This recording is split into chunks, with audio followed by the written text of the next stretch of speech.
Pemirsa, pemerintah membutuhkan investasi sekitar 135 triliun rupiah untuk membangun 14 proyek pembangkit listrik tenaga surya PLTS berkapasitas total 5,3 gigawatt peak atau GWP sebagai tahap awal program PLTS 100 GWP.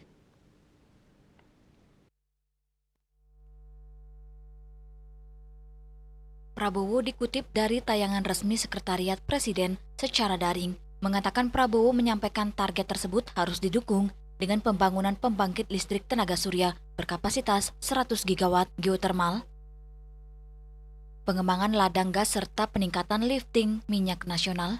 Menurut Prabowo, program PLTS 100 GW merupakan bagian dari upaya membangun Indonesia yang berdiri di atas kaki sendiri dan tidak bergantung pada perkembangan maupun kondisi negara lain.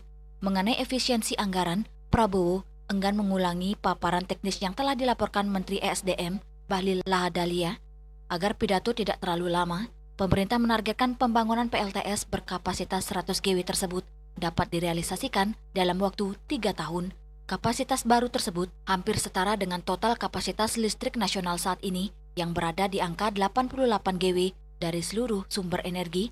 Yang menyampaikan pembangunan energi terbarukan harus berjalan seiringan dengan peningkatan kemampuan dalam negeri untuk memenuhi kebutuhan migas.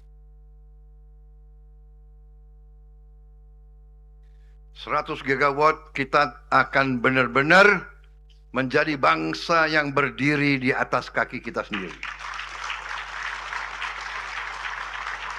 Kita tidak akan takut perkembangan apapun di bagian manapun dunia. Dengan 100 gigawatt, dengan geotermal yang kita punya, dengan ladang-ladang gas yang kita sudah ketemukan, dengan lifting minyak yang harus naik terus, ya. Kita tidak boleh import lagi 1 barrel pun minyak.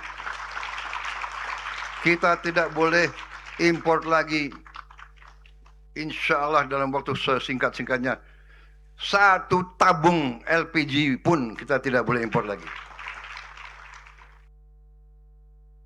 Kementerian Energi dinilai menjadi fondasi penting bagi kedaulatan bangsa. Oleh karena itu, jajaran Kabinet Merah Putih diminta bekerja keras, berani, serta berorientasi pada capaian nyata untuk mengelola kekayaan nasional demi kesejahteraan rakyat. Prabowo pun optimistis target pembangunan PLTS 100 GWP tersebut bahkan dapat rampung kurang dari 3 tahun. Kantor Berita Antara melaporkan.